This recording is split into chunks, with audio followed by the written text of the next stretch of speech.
también sería importante enseñarles simulaciones de la vida. ¿Qué es esto?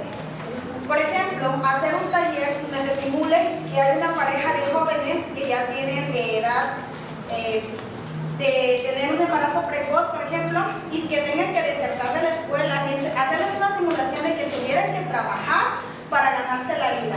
Eso sería algo que haría que creen conciencia a los niños desde temprana edad, que es mejor tener hábitos saludables, es decir, si van a tener, hacemos concientización también ante las situaciones de la sociedad. Es ahí donde se podría hacer un cambio al currículum, adaptarlo quizás se podría también. Otro punto importante es que cuando mencionan que se pueden hacer evaluaciones, sí, también se propondría a la Secretaría de Educación que las evaluaciones no sean estandarizadas debido a que quieren que sean los aprendizajes los mismos, pero podrían hacer las evaluaciones basadas en dos cosas. Una, los que son para zonas rurales y para zonas urbanas, porque el contexto no es el mismo. No podemos medir la educación en nuestro país si no tienes el parámetro de estos dos diferentes separados, porque le preguntan cosas en los exámenes que vienen para zonas urbanas, que el muchacho pues no tiene los recursos para poder contestar. ¿Y qué contesta? Contesta cualquier cosa. Debemos de hacer conciencia en que no es que se tenga bajos niveles a lo mejor educativos, sino que no se han aplicado las técnicas necesarias para poder medir efectivamente si hay aprendizaje o no lo hay. Gracias. ¿Desean ustedes participar, aportar algo a esta intervención? Compañeros, ¿quieren confirmar o desconfirmar la idea? Bueno, pasamos a las... Sí, dígame. Para terminar, lo que todavía quizás el gobierno no ha logrado es homogeneizar las materias, ¿no? Traslados según de un sistema a otro. Por ejemplo, no se puede pasar prácticamente la universidad, la preparatoria, sus materias, la verdad, no son iguales que en otros sistemas, que la mayoría de otros sistemas, y por ahí hay muchos problemas. Yo chequé sus materias, sus contenidos, y la verdad, referente a tecnología, que fue mi área, están un poquito rezagados, la verdad. Bueno, muy rezagados. Aquí por un año en tecnología que te atrases es un mundo, y prácticamente ahí van muy rezagados. Y nada más sería ese comentario de que pues, necesitamos que sea parejo, sea igual para todos los sistemas. Nada más la prepa creo que es el único que no se permite. Y ahí es el detalle pues que aquí en Ometepec, en la localidad donde encontramos Ometepec, el mayor número de alumnos lo tiene la preparatoria. Y ahí es preocupante pues que los alumnos están un poquito rezagados, realmente hablo yo de la materia referente a tecnología, a informática, y eso sería todo.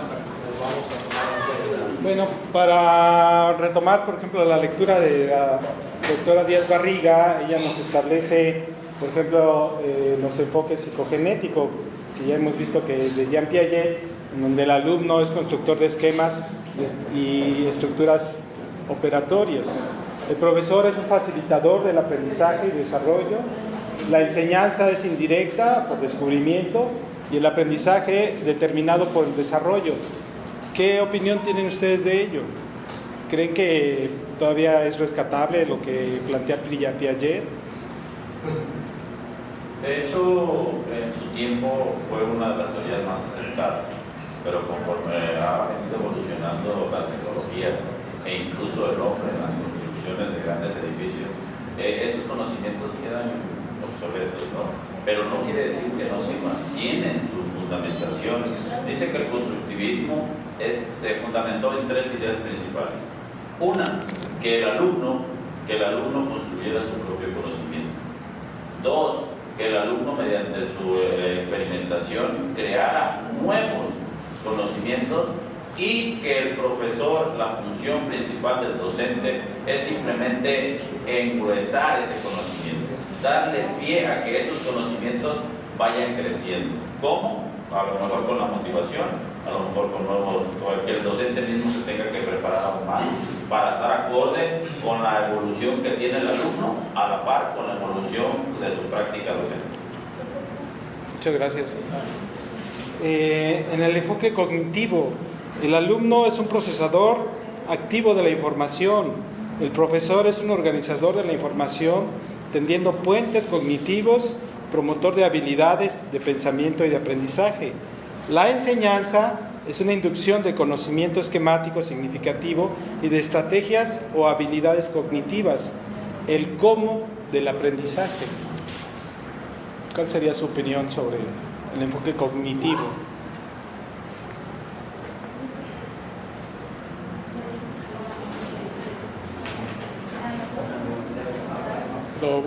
Lo vuelvo a decir.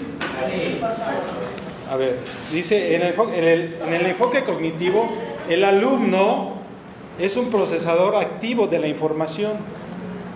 El profesor es un organizador de la información que tiende puentes, como ya comentó Joaquín, puentes cognitivos, es promotor de habilidades de pensamiento y de aprendizaje. La enseñanza es una inducción del conocimiento esquemático significativo y de estrategias o habilidades cognitivas, el cómo del aprendizaje. Es incluso para mí un poco pesado pensar en la parte cognitiva, o sea, la parte de la psique, la parte de la mente, cómo procesa la información, qué tanto la utiliza para resolver un problema, ¿no? Entonces, ¿qué tanto de peso le tenemos que dar al enfoque cognitivo o nada más verlo así de pasadita? No sé, ¿qué pueden opinar ustedes? El enfoque cognitivo, por ejemplo, se basa más a las ideas, más no a la manipulación y a la realización ya de hechos reales. Simplemente queda en la imaginación. Se dice que el constructivismo no lo hacemos nada más una persona, lo hacemos todos. El autor Deluar, en 1997, dice que todos somos partes de la teoría constructivista. Todos somos constructivistas. Ya no se puede marcar una sola persona como constructivista, sino que se enfoca a todo. ¿Sale? Okay. Tenemos una pregunta del público. Una pregunta, participación. Como ustedes gusten. Por ejemplo, ahí donde habla de, usted se está refiriendo a la teoría cognitiva, ¿verdad? Uno de sus teóricos es Auswell, que nos dice que la función del docente es a enseñarles a los jóvenes a cómo aprender, o sea, cómo aprender, ¿sí?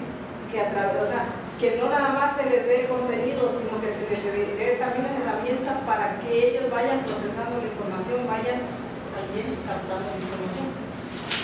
De hecho, se manejan 5 autores en esa teoría, ¿no? Los más relevantes, Auswell, Brunner y Ayer, ¿no? Y ellos se basan en el aprendizaje significativo. O sea, nada más le hago la referencia porque decían constructivismo. Y estaba hablando de Agresivismo. Ok, bueno, muchas gracias por la aclaración. Y en ese sentido, ya otro de los grandes autores que han hablado sobre la forma de abordar la educación que plantea Vygotsky, la cuestión sociocultural, en donde el alumno efectúa una apropiación o reconstrucción de los saberes culturales, se influye la cultura. El profesor tiene una labor de mediación por ajuste de la ayuda pedagógica. La enseñanza se vuelve una transmisión de funciones psicológicas y saberes culturales mediante interacción de las zonas de desarrollo próximo. Entonces, el aprendizaje es interacción y apropiación de representaciones y procesos. ¿Qué sucede con esta cuestión social y cultural en el aprendizaje de un joven, de un estudiante? Es este enfoque sociocultural donde Vygotsky dice que bueno, pues es la experiencia de la vida cotidiana lo que nos hace también aprender. ¿Qué opinan ustedes de eso? A ver, maestro Ricardo, veo que tiene ganas de hablar. Bueno, Andrés, perdón. Andrés, es Discúlpeme. Ricardo Andrés. Se caracteriza el hecho de pensar del ser humano, ¿no? Como yo lo comentaba aquí contigo, con individuo, ¿no? Ya nos aclaró la maestra. Sí, y como bien dicen, si lo que estamos diciendo son las ideas. Ya ¿Ya se acabó el programa? Bueno, faltaría nada más sobre lo procedimental, lo actitudinal. Si tienen alguna opinión. Bueno, una conclusión que quieran dar. Señores panelistas, los estamos escuchando. Recuerden que están en cadena nacional. ¿Quiere hacer una participación?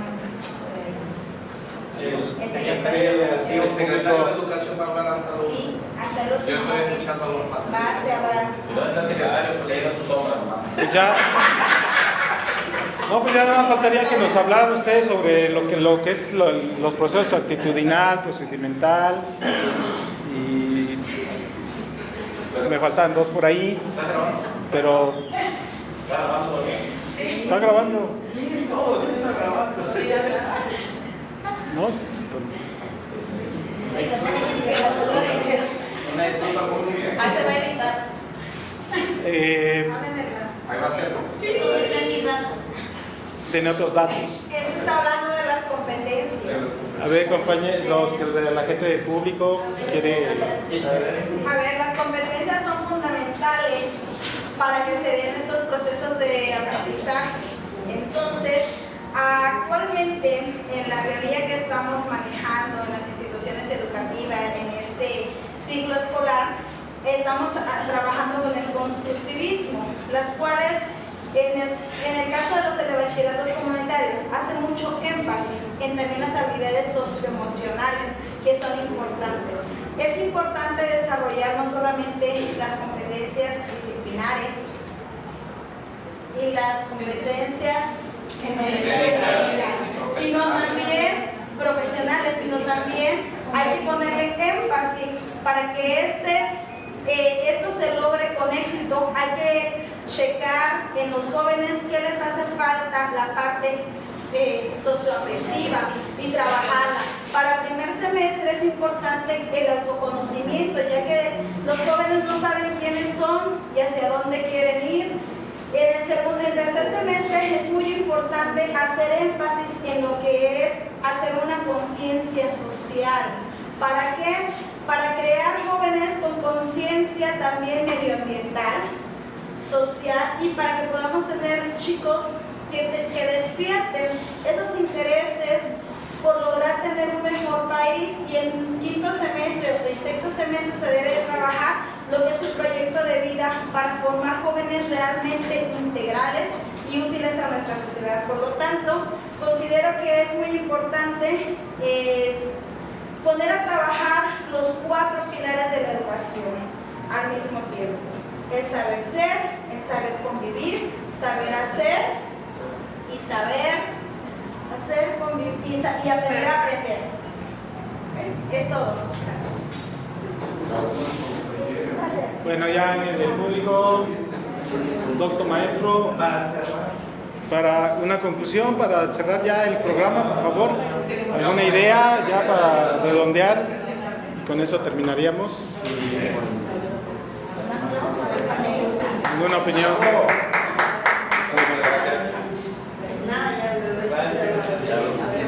Secretario. Secretaria, ok, pero diga que es una llamada telefónica, pues. Nos acaba de llegar un tweet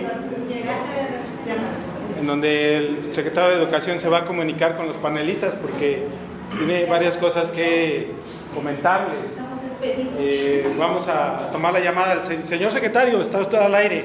Gracias por aceptar la llamada.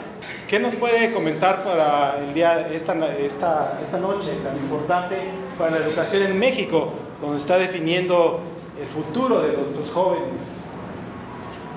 Señor Rubén Mondragón, muchísimas gracias por darme el espacio de dirigirme al público. Saludo con mucho gusto también a los panelistas que hace algún momento tuve la oportunidad de estarlos escuchando, por lo menos a través de de radio porque vengo llegando de un vuelo, pero bueno, no vengo perdiendo de vista todos los detalles y comentarios que se están haciendo en el programa.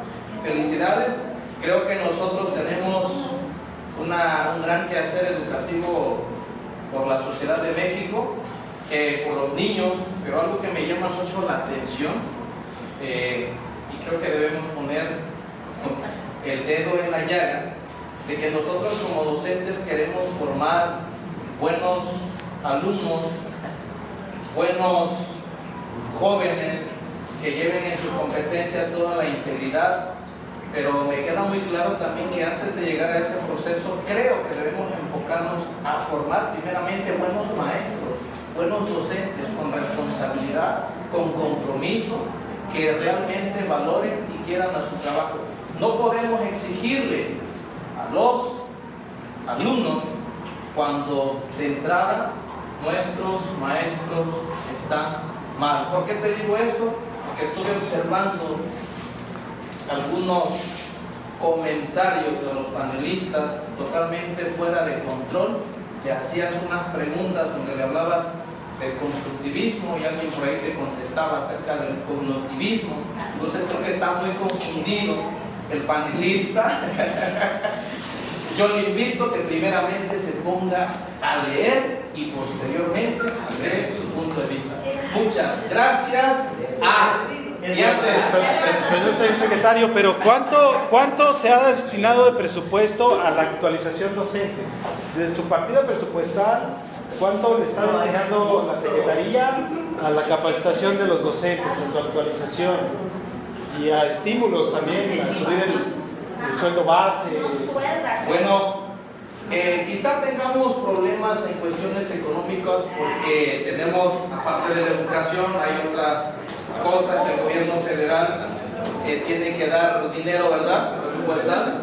Pero estamos trabajando en la plataforma de la COSDAC, donde te puedo mostrar el registro de toda la cantidad de maestros que hay en el país y ni siquiera el 50%, ni siquiera el 30% está inscrito en esos cursos que la COSDAC, por parte del gobierno, por parte de la Secretaría, se están ofertando. Bueno, pero esos son buenos maestros, ¿no? Los de las coordinadoras, ¿están en esa plataforma también? ¿Mandé? Los de la... Perdón, no te escucho bien. Los de la CETE, ¿están también en esas plataformas actualizándose? Todos en general, cuando hablamos del término de educación, no hay distinción alguna, están todos. Bien, estoy escuchando atentamente al secretario de Educación. Y yo creo que no puso atención por ir en ese vuelo, a lo mejor tomando whisky, coñac en el avión privado que tiene la Secretaría de Educación Pública. Por eso no da los recursos que se deben a las escuelas, ya que el gobierno compra aviones a diestra y siniestra como si fuera pan de cada día. Pero creo que no me escuchó donde dije la teoría cognitivista. Hice una comparación, estamos hablando sobre la teoría constructivista aquí, no cognitivista, y estamos hablando sobre los autores que son Pico, Marx y Darwin, Kant, Darwin. No estamos hablando sobre Piaget y todos esos autores, ¿sí? Es para que pongan un poquito más de atención, ya que andan disfrutando de manjares y vinos en sus aviones privados. Yo creo que deberían poner un poquito más atención y deberían de venir. Y es más, yo los invito a que vengan a una comunidad urbana, no que anden en sus vuelos una comunidad rural, no que anden en sus vuelos de gira, quién sabe acompañado con qué tanta modelo, ¿no? Pero sería bueno que en vez de estar sentados detrás de un escritorio, dieran su vuelta por las escuelas rurales donde están careciendo de muchas cosas. Muchísimas gracias.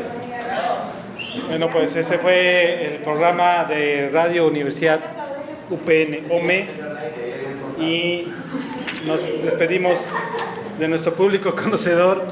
Muchas gracias. Hasta la próxima. Gracias a los asistentes.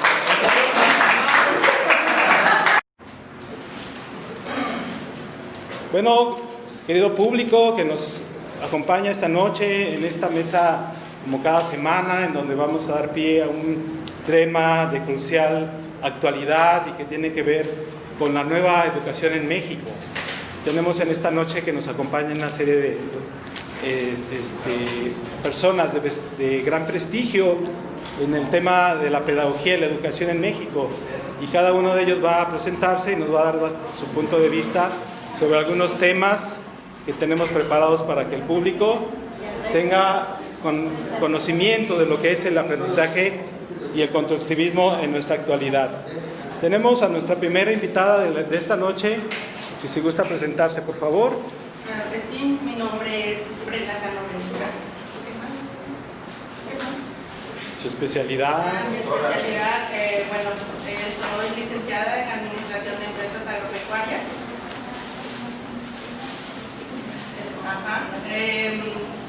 Y de ahí vamos a ver lo que es el punto de vista. No. Mi caso sería lo que es aprendizaje significativo, que estamos llevando a cabo cómo los jóvenes de educación media superior pueden aplicar o llevar a cabo los conocimientos que adquieren en el aula, en lo que puede ser en su vida cotidiana. Cómo ven aplicada algunos de los conocimientos que van adquiriendo de diferentes asignaturas. Bueno, muy bien, muchas gracias. Buenas tardes, mi nombre es José Domínguez Nava, soy licenciado en informática. Actualmente me encuentro como docente y gracias aquí al compañero que nos invitó a esta mesa de debate, y pues vamos a abordar un poquito de nuestro conocimiento, de lo que teníamos quizás como concepto. Muy bien. Buenas tardes, presidio, buenas tardes, auditorio que nos ve. Mi nombre es Joaquín Nava Ayona, soy licenciado en Administración de Empresas y licenciado en Educación.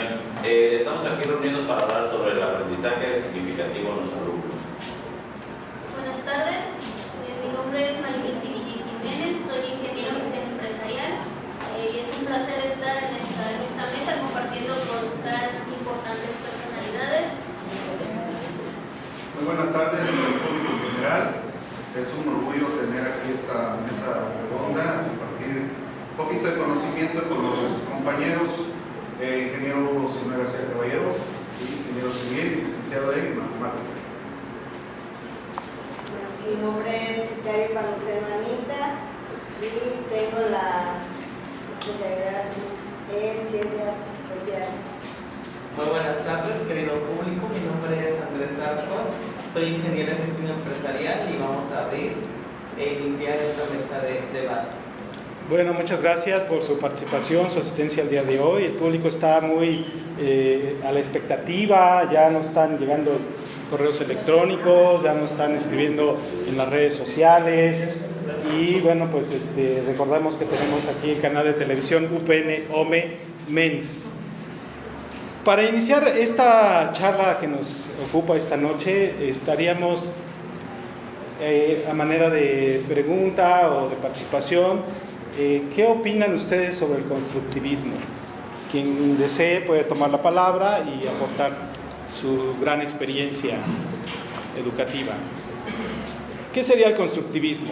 Bien, nos dice que el constructivismo es una teoría, una corriente teórica, donde el aprendizaje no nada más se basa que el docente dé al alumno conocimientos, sino que esos conocimientos que dé, el alumno los ponga en práctica en su vida diaria, en su contexto. Y nos dice también que hoy en día no basta hablar solo del constructivismo, no hablarlo, sino también ponerlo en práctica, llevarlo a cabo. Ok, muchas gracias. Podríamos decir que también aquí dentro del constructivismo, el alumno es quien va a dirigir su aprendizaje, es el que va a llevar a cabo de cómo él lo va a ir construyendo precisamente.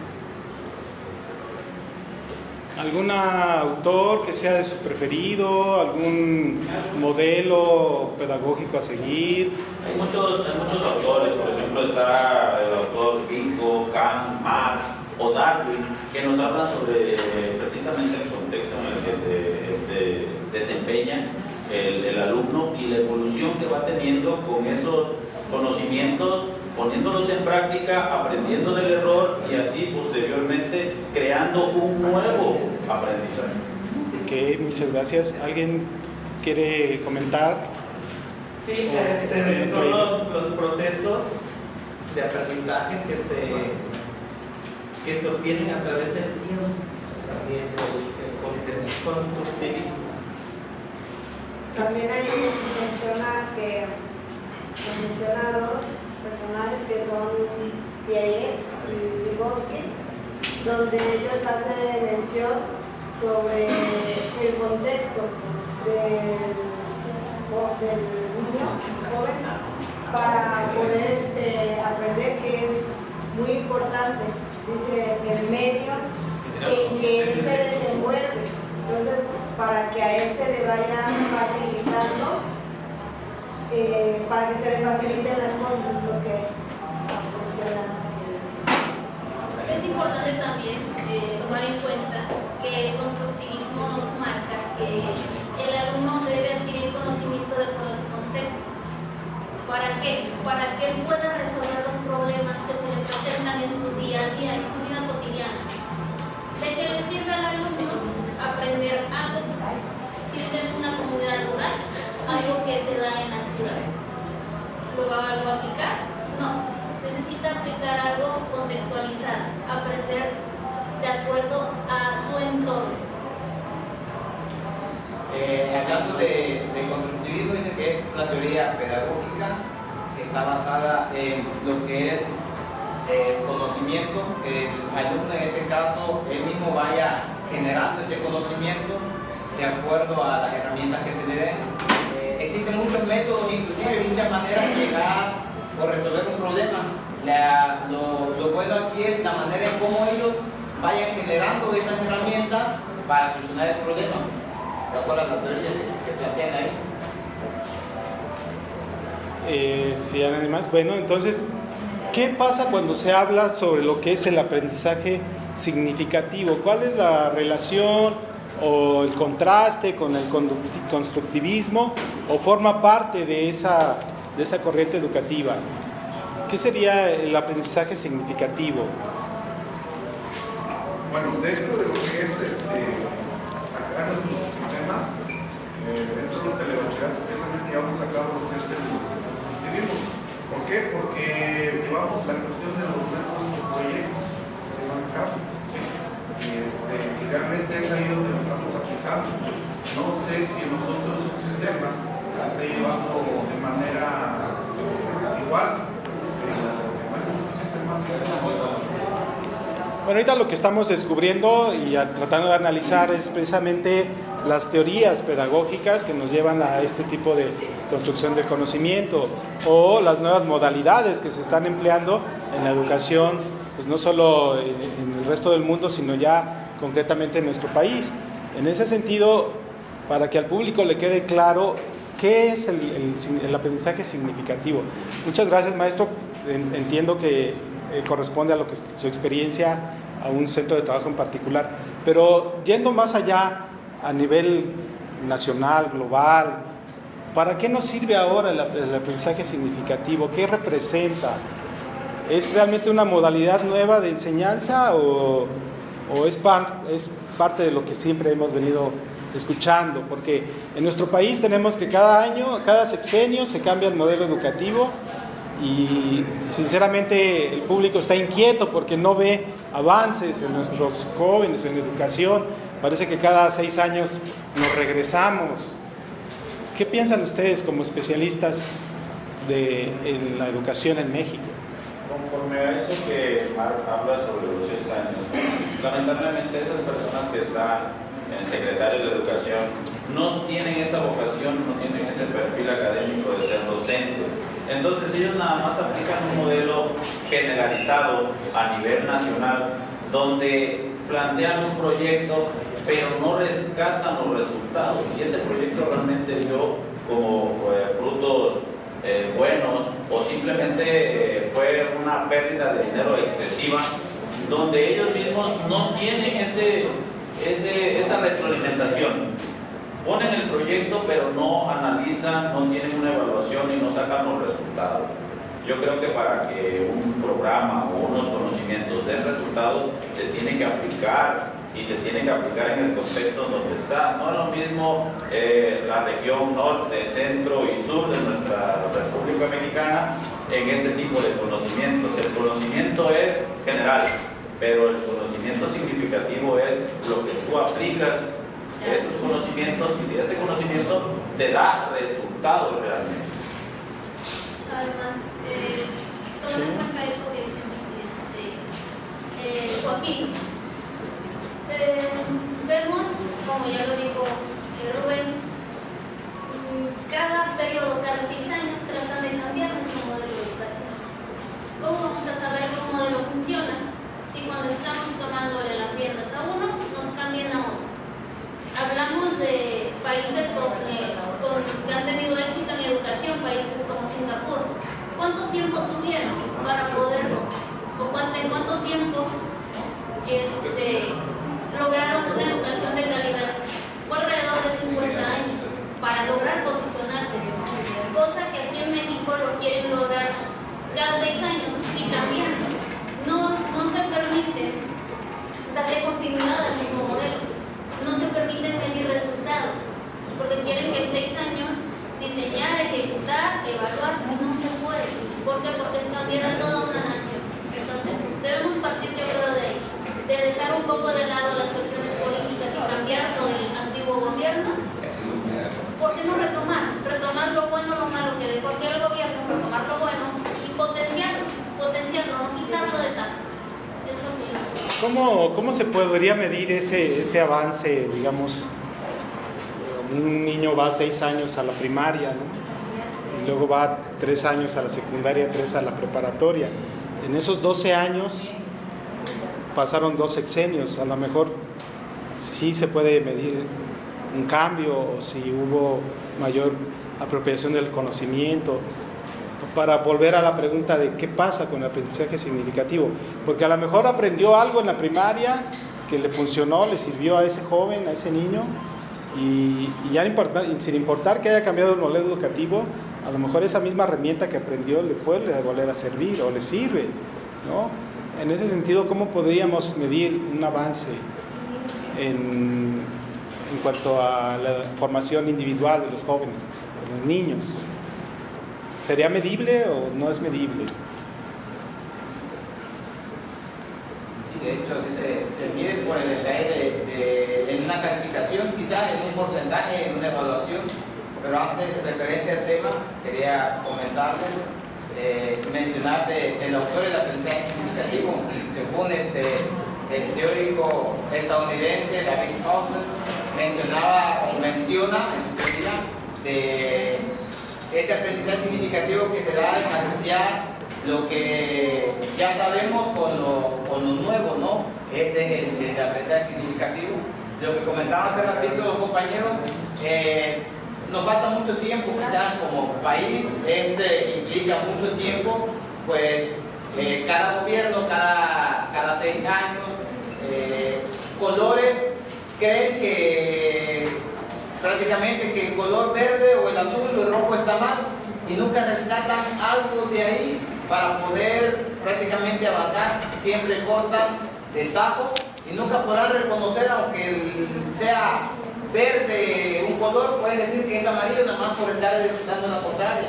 Y desafortunadamente a partir de ahí no se puede avanzar en nuestro país. Necesitamos prácticamente unificar, sentar bases referente a la educación, porque sinceramente va a ser complicado. Podemos estar debatiendo el tema durante mucho tiempo, vamos a caer en lo mismo. Pero algo que rescato de eso es, por ejemplo, de que existen, sí se ha ido avanzando, sí se ha ido avanzando, desde que el docente, en nuestro caso los compañeros aquí, se les hizo la invitación y agradecidos vinieron a apoyar y dar una participación, quiere decir que hay avance, ¿no?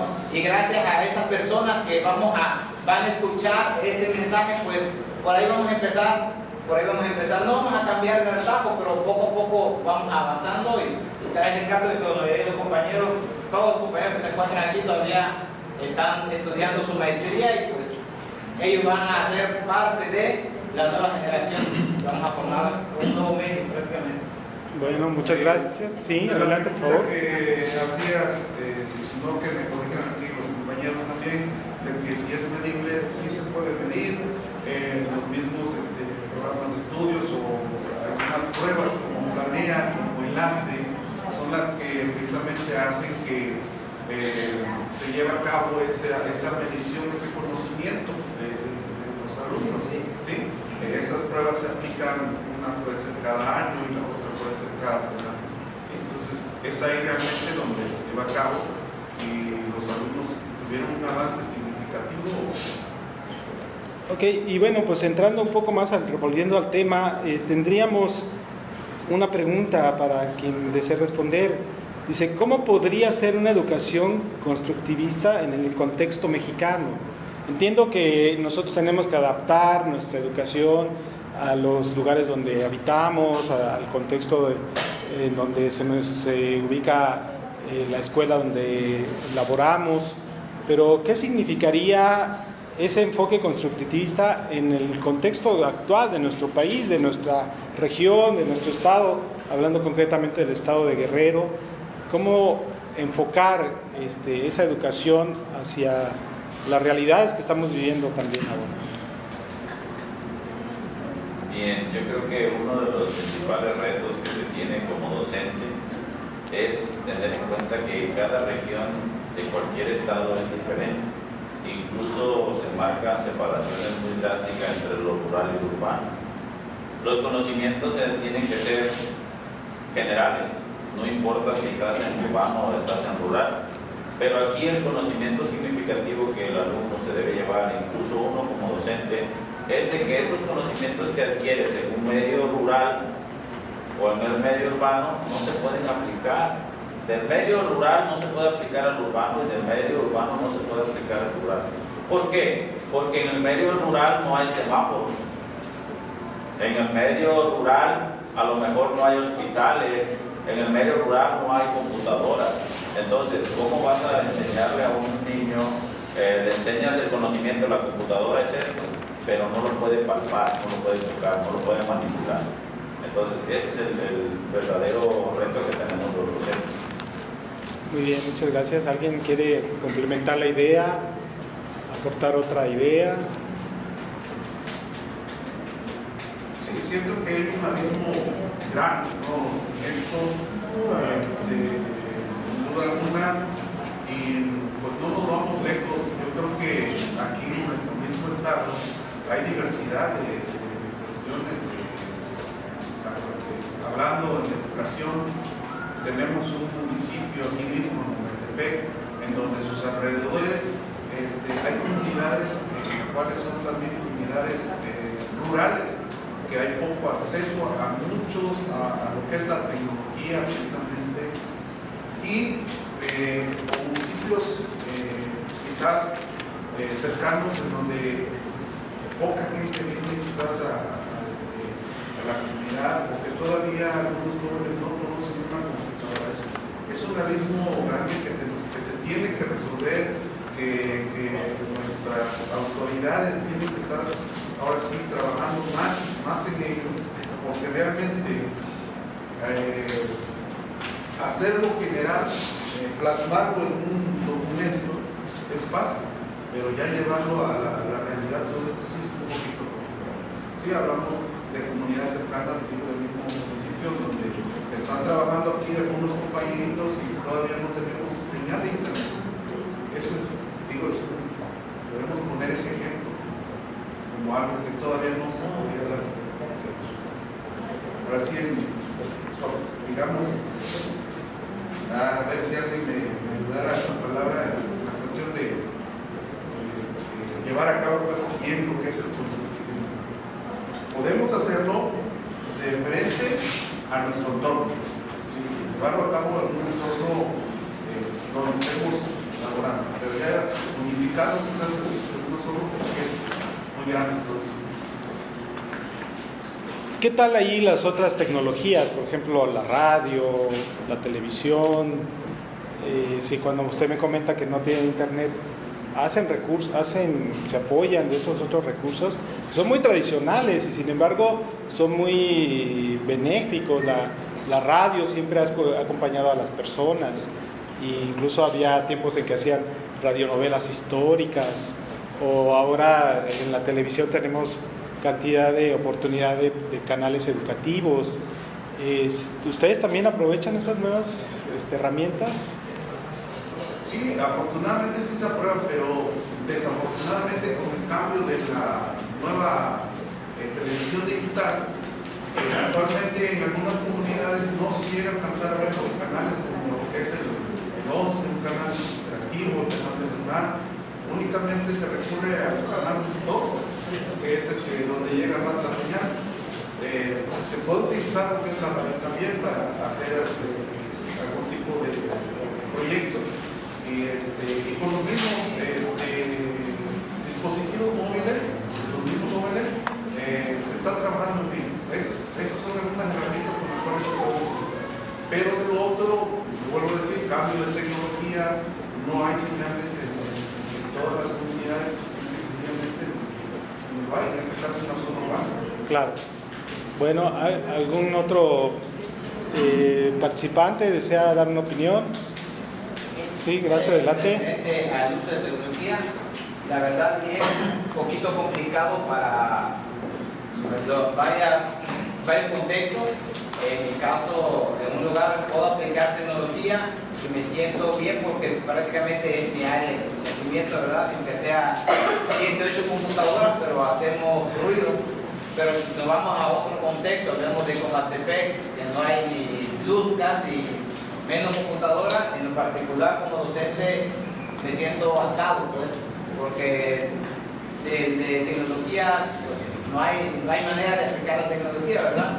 En el caso de otras instituciones de laboro, se me prácticamente prohibieron a los alumnos usar tecnología, todo que es tecnología, y prácticamente le digo, a la materia que doy es de tecnología y me prohíben la tecnología.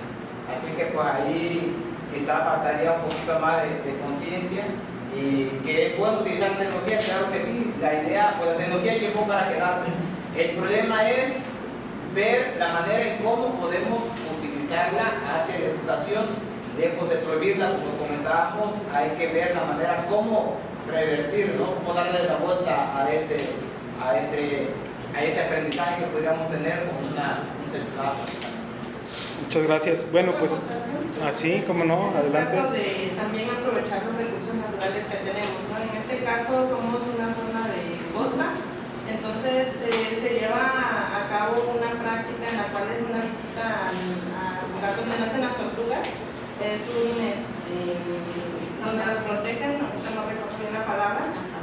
Entonces se llevan a los jóvenes a que vayan a esta plática y digo, se vienen a cabo pues varias asignaturas donde ellos ya ven si es aplicado o no estos conocimientos, desde lo que es el cuidado del ambiente, desde lo que es las estadísticas de poblaciones, también lo que son las especies y lo que es también la ecología. Entonces si tenemos el recurso también tenemos que llevarlos, que ellos sientan, que transmitan, porque van a este lugar donde tienen resguardados los huevos de tortuga y llega el momento en que tienen que eclosionar. Entonces no eclosionan todos los huevos y por qué factores afectan. Pero estamos hablando de que ahí se llevan a cabo las estadísticas, porque no todos se eclosionaron, algunos sí, algunos no.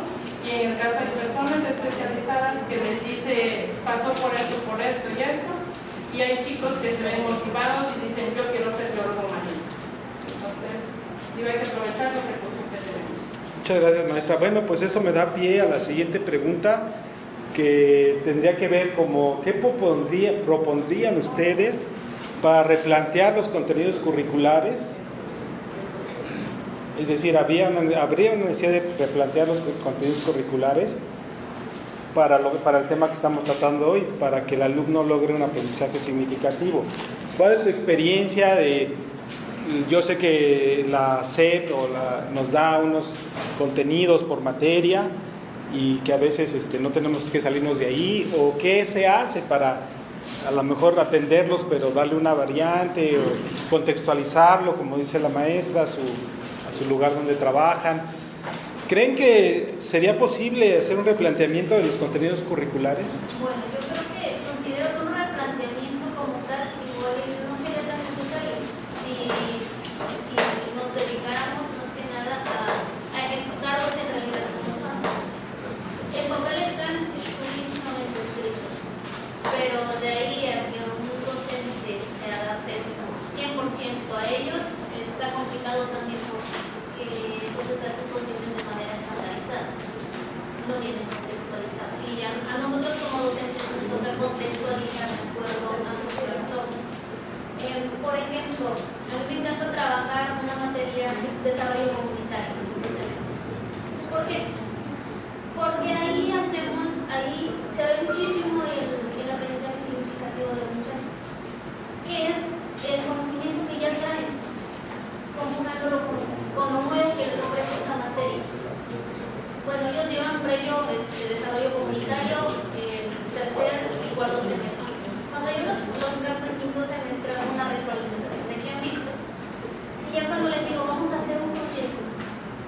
proyecto, sí, vamos a hacer un proyecto de desarrollo comunitario. ¿Y qué vamos a hacer? Bueno, vamos a ver qué necesidad o qué problemas tiene la comunidad y vamos a tratar de darle algún tipo de solución. ¿Okay? ¿Y qué vamos a hacer para esto? Vamos a hacer encuestas, vamos a hacer entrevistas, necesitamos datos estadísticos, no sé, tal vez datos de dónde está montada tu comunidad de acuerdo a la región, todo. ¿Qué vas a ver? Igual ibas a necesitar apoyo legal, ya viste biología, ya viste estadísticas, ya has visto taller de lectura, tal vez vamos a necesitar algo un poquito de inglés. Transversalizamos. Lo que me gusta de esa materia es que transversalizamos y ahí se ve el conocimiento que el alumno trae. Y lo vamos a emplear. Y si no lo trae, va a ir a rebuscarlo y lo siento, pero lo necesito aquí. ¿Sí? Me gusta mucho trabajar con esa materia. Porque el alumno ahí se da cuenta que debió haber puesto atención en sus clases de taller para ver dónde iba el punto y coma, porque lo puede regresar las veces que vengan mal escritos sus textos. Que necesitamos datos estadísticos y debieron haber puesto clara atención en su materia, y si no, recurren al profesor para que les dé una retroalimentación. Y es padre, es interesante trabajar así con ellos. Bueno, muchas gracias. Sí, adelante, por favor. La pregunta es que si quisiera cambiar. La verdad, hace algunos 2 días estábamos platicando precisamente por la materia de cosas que no sé, dentro del currículo no se llevan a cabo en una vida cotidiana. A mí me gustaría mejor que me enseñaran a los niños cómo es la vida, ¿no? Acá afuera, una matemática financiera, ¿sí? Algo que realmente yo lo estoy llevando ya en la práctica, en la vida cotidiana. Eso sería lo que le plantearíamos en algunos currículos. Generalizar o poner ya por particular un cálculo ya cuando vaya en una carrera, porque va a ser afín a esa carrera. ¿Sí? Pero lo otro es poner en práctica todo lo que realmente me enseña la misma vida y por qué no replantearlo un poquito. Ese es mi comentario. No sé, por ahí, ojalá las personas de allá arriba nos escuchen, que esto llegue hasta allá, que realmente estamos un poquito más en énfasis. Está grabando, está usted ahorita en cadena nacional. Sí, o sea, está en televisión nocturna y las personas están después del noticiero. Exacto, vamos a dar pie ahora a una pregunta del público conocedor. Señora Los Cacahuates, ¿no quiere preguntar nada? No, bueno, A ver, buenas tardes, panelistas. Buenas tardes. Quiero nada más hacer una participación en cuanto a lo que comenta el panelista Hugo.